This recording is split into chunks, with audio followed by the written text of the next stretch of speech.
Hello, bachcho. Let us read this question. Question say that let A equals to 1, 2, 3 and B equals to A, comma B. Write the total number of function from A to B. तो सबसे पहले हम लोग की concept की बात कर लेते हैं. लिखा मैंने की कंसेप्ट सबसे पहले. की कंसेप्ट है ना, की कंसेप्ट लिखा और इसमें डिस्कस किया. जैसे अगर मैं बात करूं कि ये एक हमारे पास सेट्स है, जैसे फॉर एग्जांपल ए सेट, इसमें एलिमेंट ले लिया x1 x2, इस तरीके से हमारे पास xn एलिमेंट है. और दूसरा सेट हमारे पास है, वो है हमारे पास y1 y2, इस तरीके से ये yr सेट है. ये कोई फंक्शन है, ये कोई फंक्शन है से ए. तो हम लोग बोलते हैं यहाँ पे कि देयरफॉर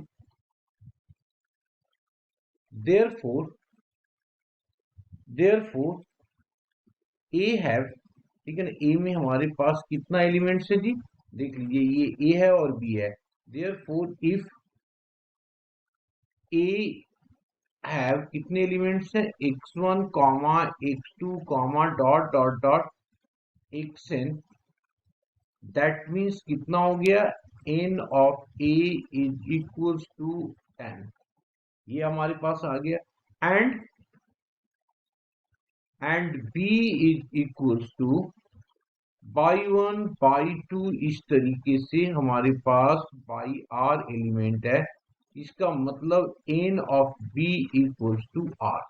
देयरफॉर क्या हो गया हमारे पास, टोटल नंबर ऑफ फंक्शन, ठीक है, टोटल नंबर ऑफ फंक्शन क्या हो जाएगा बच्चे, total number of function.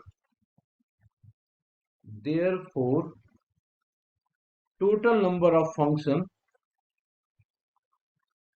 total number of function is equals to r raised to the power n. r का मतलब b के एलिमेंट्स और n का मतलब टोटल नंबर ऑफ एलिमेंट इन a. ना अब आ जाए हम क्वेश्चन पे. क्वेश्चन में क्या दिया हुआ है हमारे पास, गिवन है क्वेश्चन में, given that a is equals to 1 2 3. इसका मतलब क्या हो गया, नंबर ऑफ एलिमेंट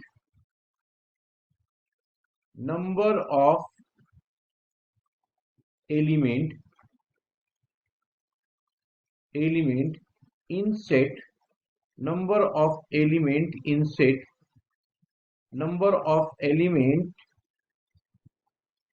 in set A is equals to 3. This implies that n of A is equals to 3. इसी तरीके से एंड B पे आ जाओ, तो B is equals to ये है A comma P. This implies that number of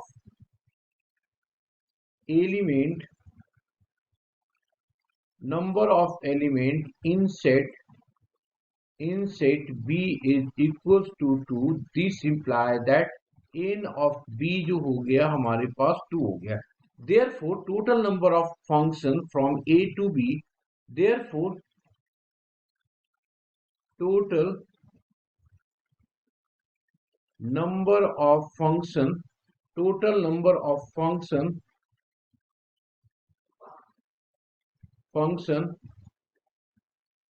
from A to B क्या होता है जी, r किसके एलिमेंट है, b का, तो ये लिखा b. और n किसका एलिमेंट है, a का, तो आ गया 3. तो this is equal to 2 into 2, this is equal to 8. हमारा आंसर हो गया. Hope you understood it well. Best of luck.